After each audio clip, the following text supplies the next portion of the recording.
But Lifetime, I just really want to understand how Pastor Cal, Pastor Cal, how did this happen? Y'all.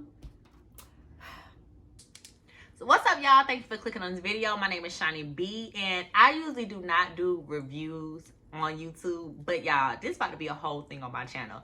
I love Married at First Sight, and none of my friends watch it, so y'all gonna have to talk to me about this, okay? I really need to understand what's going on this season and why the hell did they cast Chris? Like, why would they do Paige like this? I don't even care about anything else that happened in this episode. The only thing I care about is punk ass Chris. Like, how in the hell did he get? I really just want to know, how did he get casted? Like, experts, y'all gonna have to tell us something, because it's a lot going on with old boy this season. Let's go ahead and get into it. I am gonna talk about some of the other things that happened that's not involving Paige and Chris, but we all know this season is about to be all about Paige and Chris. Like, let's get into it. So the episode starts out with Paige and Chris's wedding. Okay. When she first walked down the aisle, when Paige first walked down the aisle, I just knew this shit was going down, and it was going down quick. Chris had this look on his face, y'all, that just looked like he was trying to hold back from taking a shit, basically. Like, it looked like he was like, in his mind, like, oh, she ugly. You know what I'm saying? Oh, she not what I wanted. Like, he was sitting up there like he was trying to smile, but you could tell that shit was ingenuine. He did not find her attractive walking down that aisle whatsoever.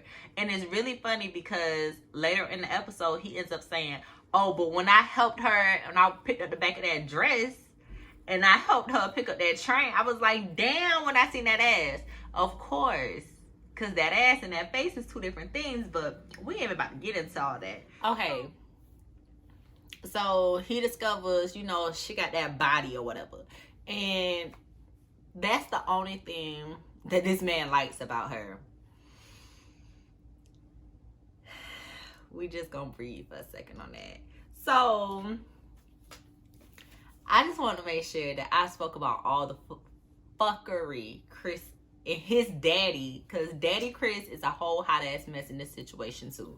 So Chris is not interested in her whatsoever. Like, how did his first impression with Paige, how did that make y'all feel? Because it pissed me the fuck off. I'm not gonna lie. It made me feel some type of way, and I'm not the one that was walking down the aisle to marry him, so I can only imagine how she felt walking down the aisle. And he's so disconnected the whole time he's reading his vows.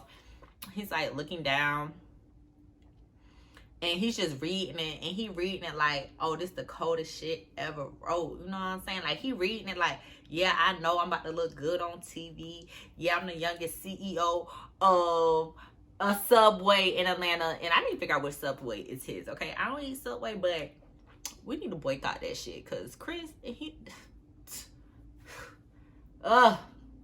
anyway, so wedding is over. The family is making toast. The family is telling, you know, little things about the person that they just married. Paige's family, once again, a phenomenal job of just saying who she is, what she stands for, and making us to see the person that they're showing on camera. This beautiful, you know what I'm saying, like God-fearing, in touch with her divine energy person. And this materialistic, I just want to choke him, little boy named Chris. Chris' daddy is the main example of why Chris is who he is, okay? Chris' daddy seemed as if him and Chris don't really have a relationship, and all he can do is talk about the accomplishments that his son has made. So his dad's up there and he's like, oh yeah, and we gonna welcome you into the family, and I want a honeymoon baby. Sir, what? Do y'all think women, the only thing that we supposed to do is lay up and have y'all babies clean, cook, and fuck you? Like, I'm really trying to understand, because the way that his dad was up there acting, I just was like, what in the hell? It makes complete sense why Chris is the way he is, because he get it from his daddy, okay? He get it from daddy Chris. So Chris goes off and he starts talking to Paige's friends. Now, this one I was just like, let me start writing this stuff down, because I'm gonna have to get this off my chest, because this is irritating. Chris tells Paige, his newly wed wife's friends, she is not a trophy. Now, when he instantly says she is not a trophy, all that fake smiling and shit he was doing at the altar is all coming out now. Now, in the midst of this, I skipped over the part of where they went and had the champagne toast and they're talking to each other, and he tells his Paige that he used to be engaged and he recently had to cover up a tattoo of his ex-girlfriend's name, who technically he was only engaged to for 7 months. Now, I ain't the one to judge, because I had somebody name tattooed on me after messing with them for like 6 months. So I'm not judging you. But bruh, why do you feel like that's the thing for you to tell her at the champagne toast of you and her just meeting, just having a conversation of only a few minutes? Why, sir? But the reason why is Chris is just like every other imposter walking around in these Atlanta streets, you know what I'm saying? And he just there for the TV. He just there for the check. Me personally, I would go on Married at First Sight or any other television show that they record here, because I want the check. They be getting paid bands to get on this shit. Like, it's not just for our entertainment. They getting well compensated, okay? So Chris is with Paige's friends and he's telling them, oh, she's not a trophy. She's not usually the type of woman I would date. Oh, she's not sedity enough. She's not well kept enough. Now, mind you, he's seeing sis, she got a full face of makeup on. She's in a best dress, the wedding dress, like the best dress you could ever put on. She got her hair done. Her nails are done. She's looking pretty, feeling pretty. And it's like, bruh, this woman's at her best, which is quote unquote what the sedity women would look like walking down the street. She's at her best. She has her hair done. She's not walking out the house in a bonnet. She's not walking out the house looking crazy with pimples and stuff all on her face. She looks overly presentable, okay? What you meant to say is she ugly to you and you don't like the way she looks. That's what you should have said. But you're not a man enough, because you a coward that hides behind your religion. And you go back and try to see like the girl ain't on the standard of the women that you're used to dating, but she's probably the person I'm supposed to be with. Like, Paige's friend who had the dreadlocks, if I was her, because I'm usually that friend, I would have been like, I would have cursed him out for everything he is not worth. Because it don't matter how much money you got. If you a horrible person, you a horrible person. So I would have cussed him out. Like, he's shallow as hell.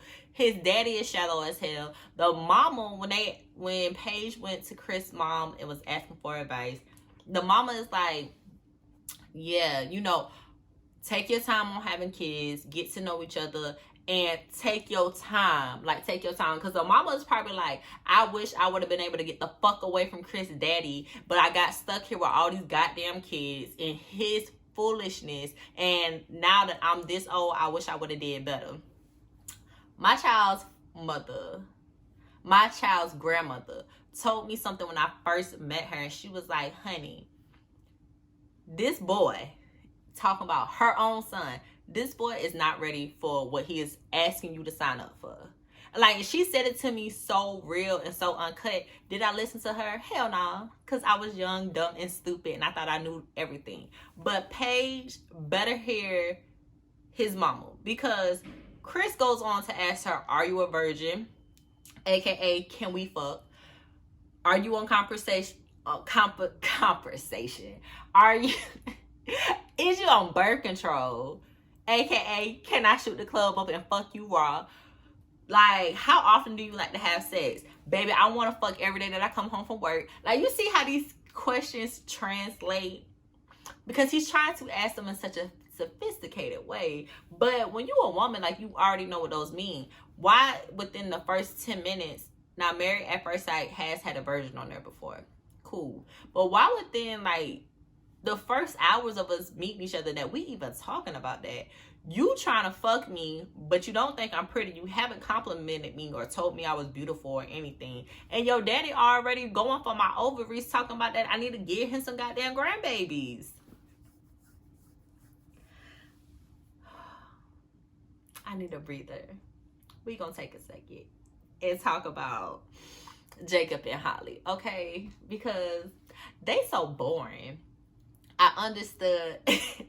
I completely understand why Chris and Paige kind of like took over this episode, because only 2 couples got married this episode. But it was mostly about Chris and Paige. Holly and Jacob don't give you anything to go off of. Jacob doesn't seem like he's had many girlfriends over his lifetime. You know what I'm saying? Like, he seems really like, I may pay for escorts or something like that. I'm trying to find the nicest way to say this. And then you have this beautiful girl, Holly, who is marrying him. And don't get me wrong, opposites attract. But I don't think they ever would have crossed paths and Holly would have stuck to him. You know, like, he's attracted to her, but once again, you can tell when someone's attracted to you. Like, Holly is not attracted to that man, and I feel bad for her because she's made it very clear that she's not attracted to him. So, Holly and Jacob, you know, Holly is always the bridesmaid girl. Jacob is the lonely. They haven't said when he had a date or last date. He's not the divorcee. The other guy was divorced. But Jacob is just like, I don't know. I understand why he's single. But, you know, his friends trip me out, though. Because they're like, yeah, we're more worried about what you're going to do. We're not really worried about her. You know, like, they never said, oh, what if she's a monster? Or what if she's a bitch from hell? Like, they never said anything about her. They kept saying, oh, what about you? Like, you're weird. Like, you think your weirdness is going to run her way? And I'm just like, I'm like, at least they're honest. Okay, they're honest. Like, that's the most you can ask for. They are honest. Now, Jacob's brother, though. His brother was cute with the beard. That's who they should have hooked Holly up with. But he's probably taken because he got personality and people skills, okay? The 2 things that Jacob lacks. Like, I be trying to understand why people lead with the stuff that they have instead of the things that are within them. He kept talking about he got this sauna, this hot tub, and the beach at his house. He told that to every person he came in contact with, y'all. And that shit was just like,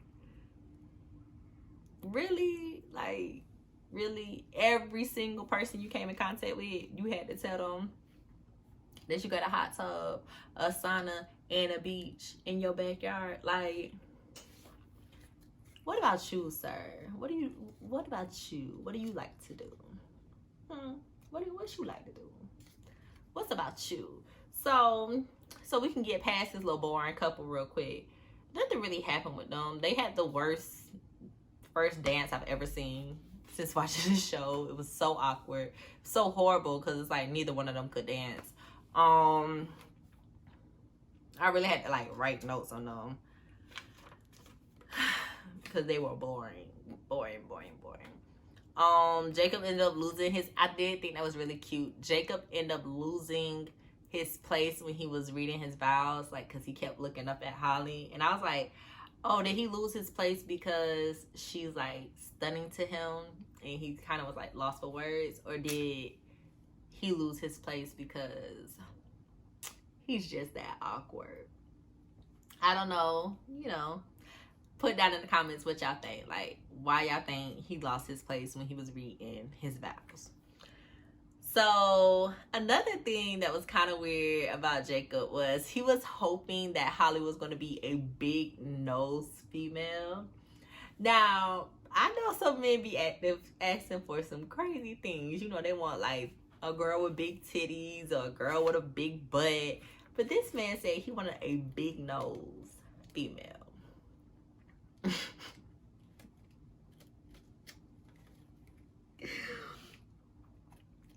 Yeah, I don't know what to say from there. That kind of says it all.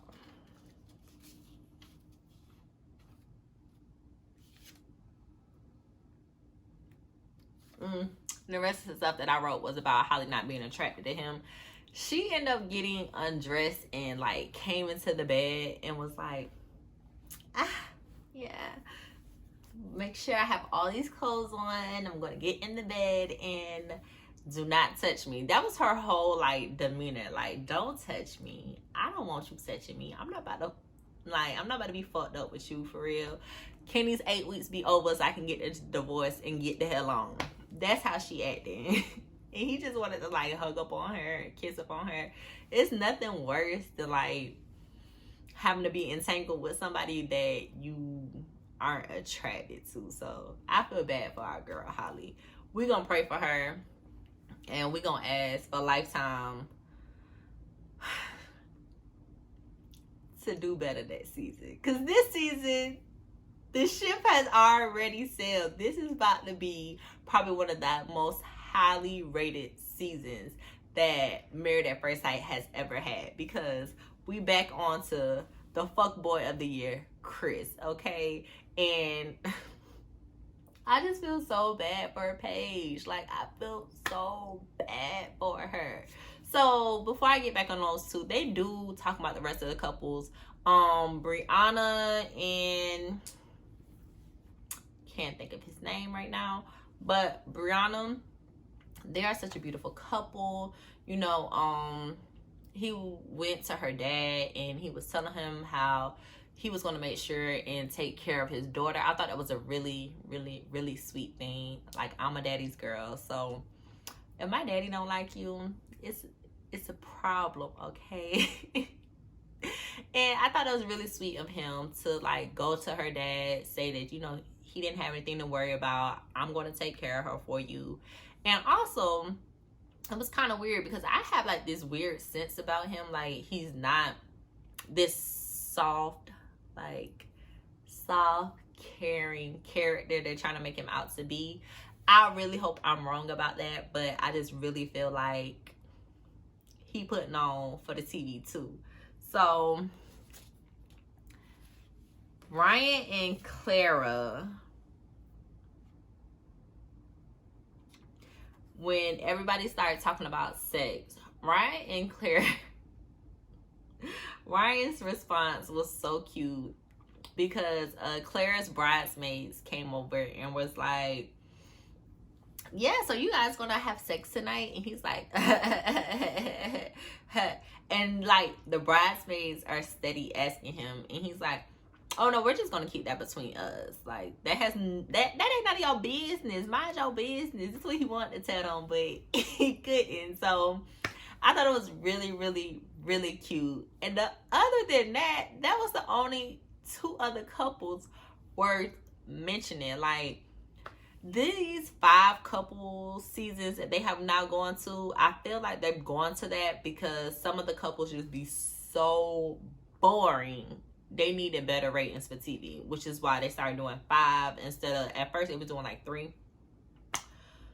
Yeah, I think that's why they keep adding more couples to the foolishness. So, okay. I kind of want to just end this with the Paige and Chris situation. And y'all, real talk, Chris, the level of comfortability that he had to talk to Paige's bridesmaids and basically let them know that she is ugly or she's not attractive to him, but she got a fat ass though. As somebody who wants to have like surgery done, I've already had a little bit of surgery, but I want to have surgery done, and the response from Chris is one of the reasons I do not want to have surgery done, because it brings a whole bunch of unwanted attention.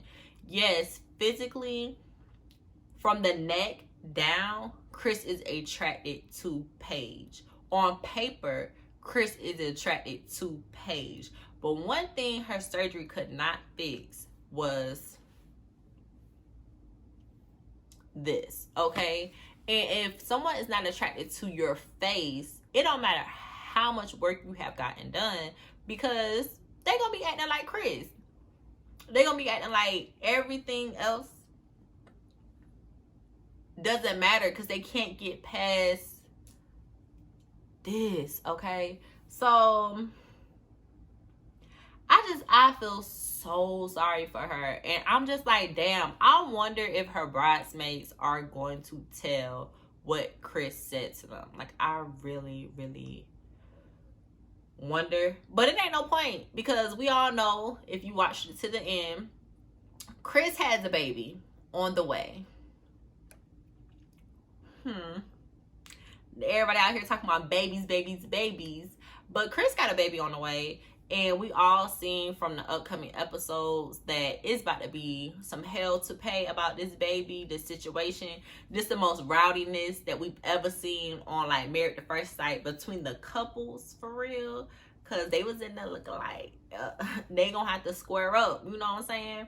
But we gonna see where it goes from there. Like, I